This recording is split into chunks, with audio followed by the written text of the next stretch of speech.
চট্টগ্রামের পটিয়ায় ফিল্ম স্টাইলে এক হোটেল ব্যবসায়ীকে নিজ বাড়ির ঘাটার সামনে মারধর করে 1,50,000 টাকার মতো ছিনতাইয়ের ঘটনা ঘটেছে। ওই ব্যবসায়ীর নাম মোহাম্মদ শফিউল আলম, প্রকাশ মেম্বার শফি। রবিবার দিবাগত রাত 1:45টার দিকে ব্যবসায়ীর বাড়ি ঘাটা এলাকায় এই ঘটনা ঘটে। তখন আমি যখন বাড়ির সামনে আসছি, দেখতেছি আমার মুখোমুখি একটা পিকআপ ভ্যান আসছে। হঠাৎ 10-15 জন লোক নেমে আমাকে ধরে চেপে ধরে টাকা পয়সা মোবাইল মাইর করে সব নিয়ে গেছে।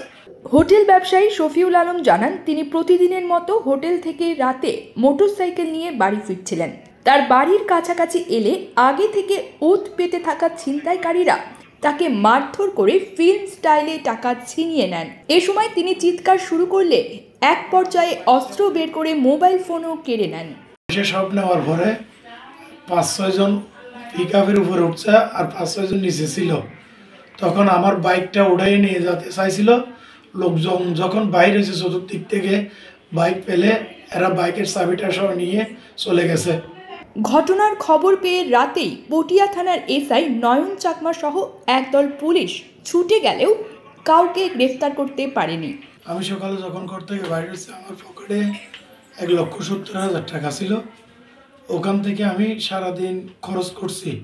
কিছু আমার পাইকার আসছে, ওদেরকে টাকা দিচ্ছি। হিসাব ঘরে এসে করবো আর কি, এই হিসাবটা করতে পারিনি। আর কিছু বেচা কিনার টাকা ছিল, এগুলো সব পকেটে নিয়ে ঘরে আসছি।